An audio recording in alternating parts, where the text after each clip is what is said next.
کیا تھائیرائڈ کی بیماری بچوں میں بھی ہو سکتی ہے؟ جی بالکل.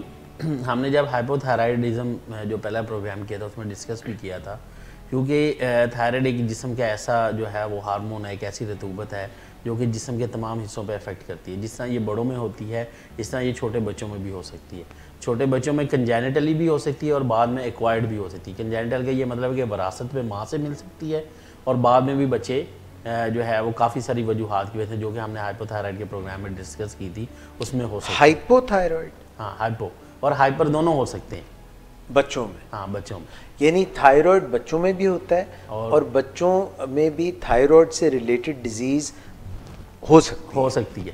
جس میں سب سے زیادہ جو زیادہ عام طور پہ ہم دیکھتے ہیں بچوں میں وہ ہائپو تھائرائڈ زیادہ دیکھتے ہیں. اچھا ٹھیک ہے. اس میں بچہ جو علامات عام طور پہ بچوں میں آتی ہیں وہ یہ ہوتی ہیں کہ ایک تو بچہ جو ہے وہ سلو ہوتا ہے.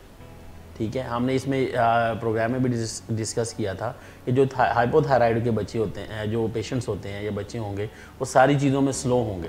چاہے وہ کام کرنے میں، جیسے وہ آپ لیزینس کہہ سکتے ہیں، لیزی چائلڈ کہہ سکتے ہیں. پڑھائی میں جو ہے وہ عام لوگوں سے جو ہے وہ کم ہوں گے. ٹھیک ہے. سلو ہوں گے، اور جو ہے ان کی گروتھ جو ہے نشو و نما کم ہوگی. ٹھیک ہے. پھر سلو ہوں گے، تھوڑے سے بلکی ہوں گے، ہیلدی ہوں گے.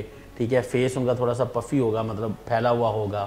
تو عام طور پہ جو ہے ایسے بچے جو ہے جو ایکٹیویٹیز ہوتی ہیں لائف کی، ڈیلی جو ایکٹیویٹیز ہیں اس میں سلو ہوتے ہیں. تو بچوں کے جو ٹیچرز ہوتے ہیں وہ اکثر کمپلین کرتے ہیں کہ آپ کا بچہ پڑھائی میں سلو ہے یا یہ ہے. اگر ماں کو تھائرائڈ کی بیماری رہی ہے اور حمل کے دوران وہ اتنی اچھی کنٹرول نہیں رہی، تو اس میں بچوں میں تھائرائڈ کا ہونا جو ہے وہ ہائپو تھائرائڈ کا ہو سکتا ہے.